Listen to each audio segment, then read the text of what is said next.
MA उत्तरार्ध के समस्त विद्यार्थियों को मेरा धन्यवाद और प्यार। पहली बार इस सत्र में आप और हम आमने सामने हो रहे हैं। आप सबको बधाई कि आपने इस बार एमए उत्तरार्ध में प्रवेश लिया है और पढ़ने के अधिकारी आप हुए हैं।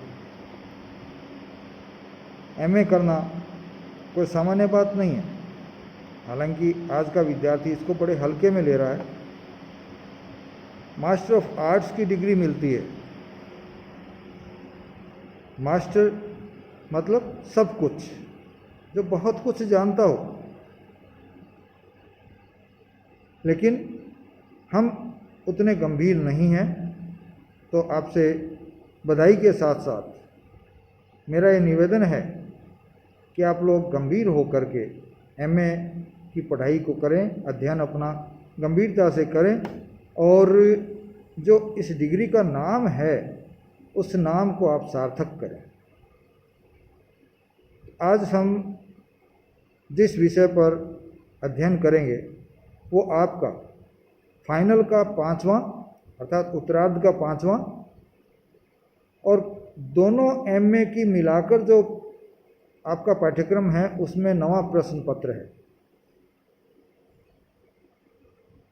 जिसे निबंध नाम दिया गया है। तो हम इस 9वें या 5वें प्रश्न पत्र का अध्ययन इस कालांश के अंतर्गत हम करेंगे। आज हम हमारा जो ये विषय का है उस पर ही टॉपिक रखेंगे, निबंध। और निबंध में भी कौन सा? हिंदी निबंध। अब सामान्य दृष्टि से निबंध की बात की जाए तो हमारे सामने बचपन घूम जाता है। जब हम लेख लिखा करते थे, हम तो पहली में भी हमसे निबंध लिखवा लिया, लेख लिखवा लेते थे। लेकिन आप लोगों का जहाँ तक मैं समझता हूँ 5वीं के आसपास या तीसरी के आसपास इस शब्द से वास्ता पड़ा होगा या इस कार्य से वास्ता पड़ा होगा। तो आपने लेख लिखे होंगे, जैसे गाय पर कि गाय पर लेख लिखिए। तो उस समय के लेख पर चर्चा कर देखिए, आप विचार करिए कि गाय एक पशु है जिसके 4 पैर होते हैं, 2 सींग होती है, 2 आँखें होती है, 1 पूँछ होती है, 4 थन होते हैं। तो ये सारी चीज़ें जो है उसके अंतर्गत लिखते थे। लेकिन सिर्फ जो सामने दिख रहा होता था वही विषय वस्तु जो है सिर्फ उसको ही लेकर के आप लिख रहे होते थे, जो कि सामने भौतिक तौर पर हमको दिखाई देता है। तो यहाँ हम उस लेख की बात नहीं करेंगे, वो हमारे बिल्कुल प्रारंभिक स्तर की बात होती है। फिर 10वीं में आप आए तो थोड़ा सा विचार करके लिखना प्रारंभ किया। त्योहारों पे लिखा, घटनाओं पे लिखा, लेखकों पे लिखा, लेकिन बिल्कुल सामान्य। फिर आपने 11वीं में अध्ययन के लिए प्रवेश लिया तो आपने विषय लिया, कला वर्ग लिया, और कला में आपने विषय हिंदी चुना होगा। तो उसमें आप हिंदी साहित्य के विद्यार्थी हुए तो निश्चित तौर पर आपके जो निबंध आने शुरू हुए, जो लेखन आपका या जो अध्ययन आपका प्रारंभ हुआ वो साहित्य के अंतर्गत हुआ। तो यहाँ आकर के हमारे लेखन में और विचारों में गंभीरता आने लग गई, परिपक्वता आने लग गई। डिग्री तक वो परिपक्वता और बढ़ी, लेकिन कहीं न कहीं कोई न कोई खामी रह गई थी। वो खामी अब आपको पूर्ति करनी है। उस खामी की पूर्ति आपको इस एमए में करनी है कि हमारे में जो जो कमियां रह गई थी, जहाँ जहाँ हम पूर्ण नहीं हो पाए थे, वहाँ वहाँ पूर्ण होने की कोशिश करेंगे। पूर्ण तो आज तक कोई नहीं हो पाया, लेकिन पूर्णता के निकट जाने का प्रयास हमें हमेशा रखना है। ये ध्यान रखते हुए आज हम निबंध विषय पर अपने विचार रखेंगे। तो निबंध शब्द की जब हमने ये चर्चा की तो हमारे दिमाग में, हमारे मस्तिष्क में ये बात निश्चित तौर पर आती है कि असल में निबंध का अर्थ क्या लें। फिर हम क्या कहें कि निबंध को किस तरह से हम स्पष्ट करें। तो सबसे पहले हमें इसका अर्थ देखना होगा कि निबंध का अर्थ क्या हो सकता है।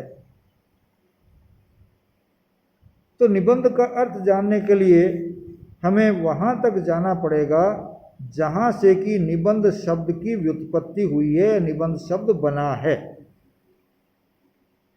निबंध शब्द कैसे बना है, किन शब्दों से मिलके बना है, हिंदी में इस रूप में कहाँ से आता है, वो सारी चीज़ें हम इसके अंतर्गत देखेंगे। तो सबसे पहले है निबंध की व्युत्पत्ति और इसका अर्थ। सबसे पहले ये देखेंगे कि निबंध शब्द आया कहाँ से है, क्या ये भारतीय है या पाश्चात्य। निश्चित तौर पर निबंध शब्द जो है वो विशुद्ध रूप से भारतीय शब्द है। अब यहाँ मैं ये नहीं कहूँगा कि ये हिंदी शब्द है और ये भी नहीं कहूँगा कि ये खाली संस्कृत शब्द है। हिंदी और संस्कृत दोनों ने निबंध शब्द को अपनाया है। निबंध संस्कृत में चलता था और फिर हिंदी ने भी उसको अपना लिया। तो हमें आज का अध्ययन जो करना है वो हिंदी के अनुसार करना है।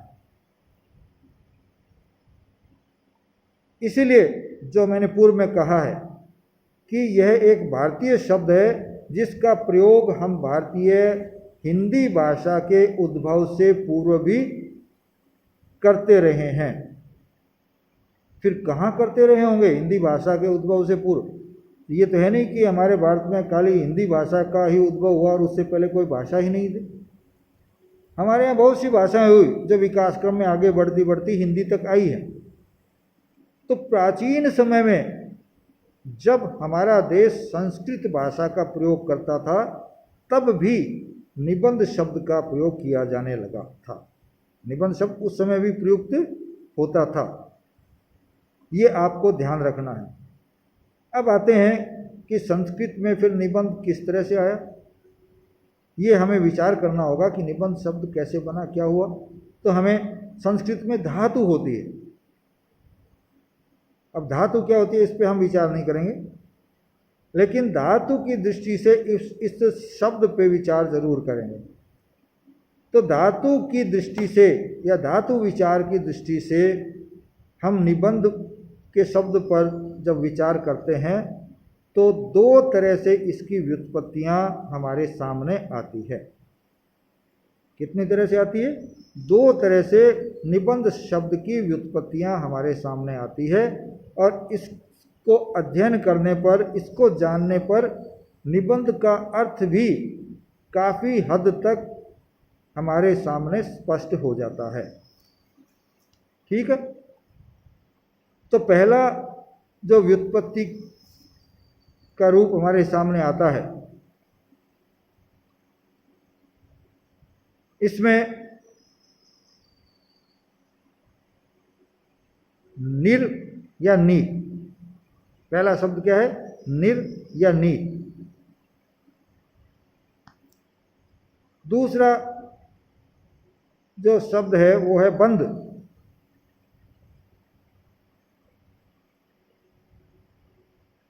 और तीसरा है यम, जिसे हिंदी में, नहीं मैं गलत बोल रहा हूं यहाँ, पहला है नी, दूसरा है बंद और तीसरा है लुट। इसमें बंद जो शब्द है उसमें नी तो उपसर्ग लगता है और लुट प्रत्यय लगता है। हिंदी में जो प्रत्यय है वो अन के नाम से जाना जाता है, लुट नहीं बल्कि अन के नाम से जाना जाता है। अब हम हिंदी में इस शब्द को, इस रचना को पढ़ेंगे कि कैसे हम परिभाषित कर सकते हैं। तो निबंध्यते, निबंध्यते नेनास्मिन वा, निबंधते नेनास्मिन व्या वा, इसका अर्थ होता है ऐसी रचना जिसमें विचारों का निबंधन हो। ऐसी रचना जिसमें विचारों का निबंधन हो तो वह निबंध कहलाता है। पहला जो है नी योगबंध योग ल्युट, नी योगबंध योग ल्युट। दूसरी जो निष्पत्ति होती है या व्युत्पत्ति होती है वो है निर या नी। कुछ पुस्तकों में निर रे जिसके नीचे हलंत अर्थात आधार है, निर इसको यदि विसर्ग की दृष्टि से देखें तो नी हो जाता है। योगबंध यहां तक दोनों एक जैसे हैं, पहले वाले में भी यहां तक यही रहा। फिर है घय प्रत्यय, हिंदी में इसको ए प्रत्यय के नाम से जाना जाता है। ये मिलकर के बनता है निबंध। तो संस्कृत में इसके लिए क्या कहा गया है? निश्चयार्थेन विषयम, निश्चयार्थेन विषयम अधिकृत्य बंधनम,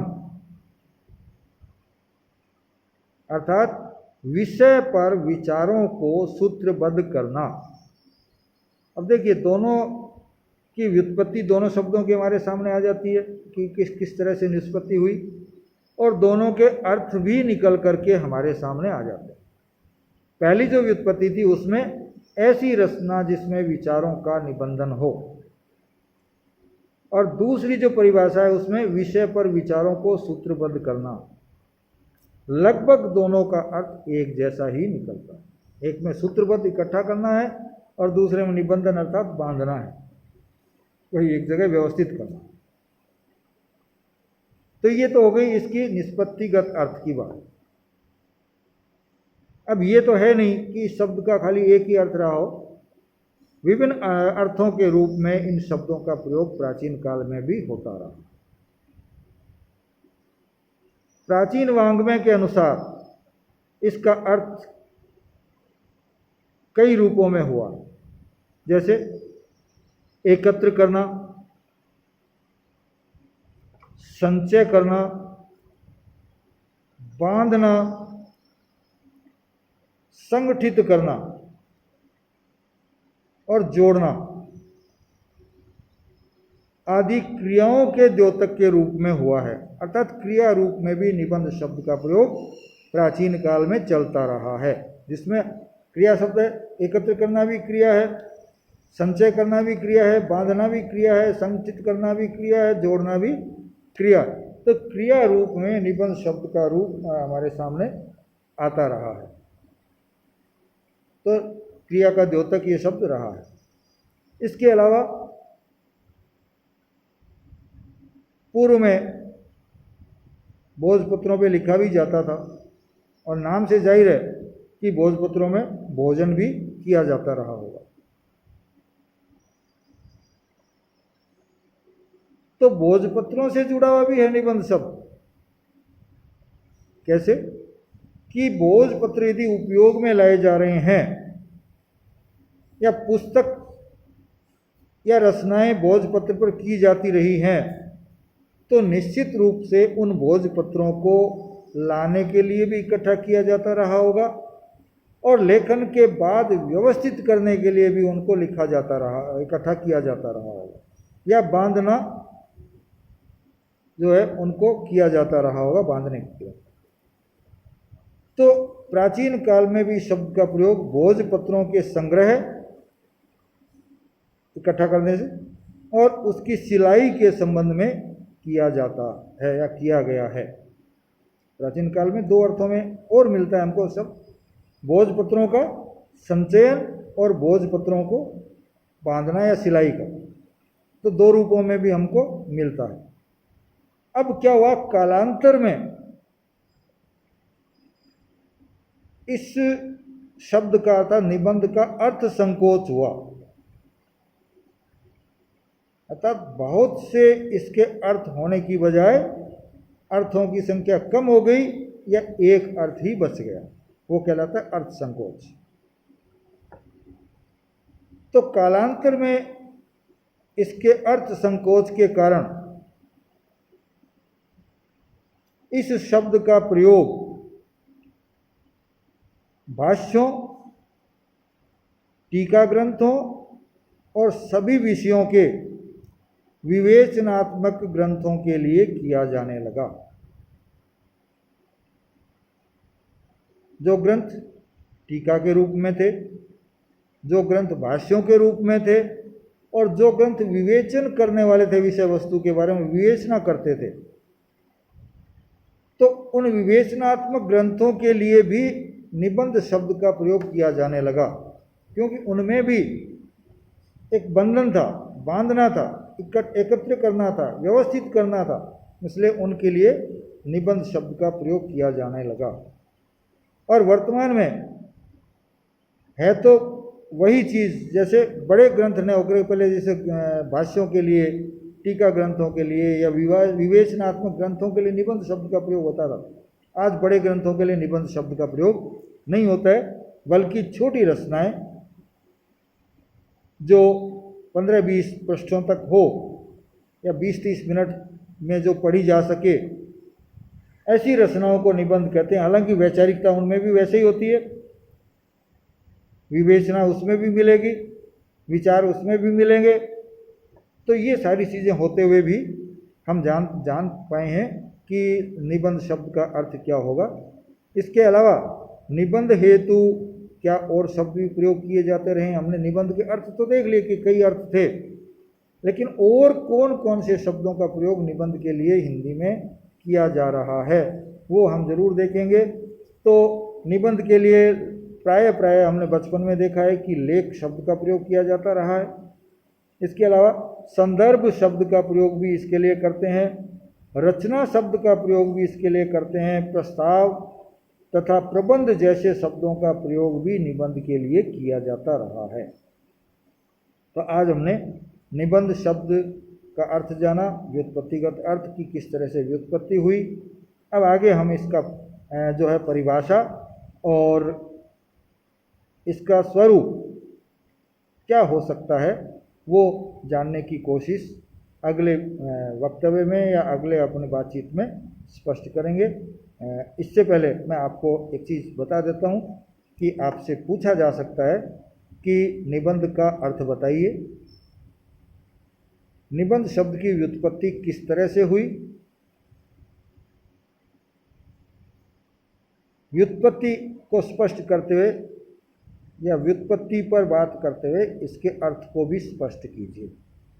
फिर कौन कौन से अर्थ प्राचीन काल में काम में लिए जाते रहे हैं और निबंध को और किन नामों से संबोधित किया जाता रहा है, ये प्रश्न आप हल करने की कोशिश करिएगा।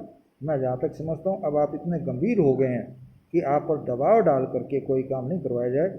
मैं जो आपको राय देता हूँ, मैं आपसे सामान्य बात करता हूँ, उसी को आप ये मान लीजिए कि आपको करना होगा, तभी आप सही मायने में एमए कर पाएंगे। जय हिंद।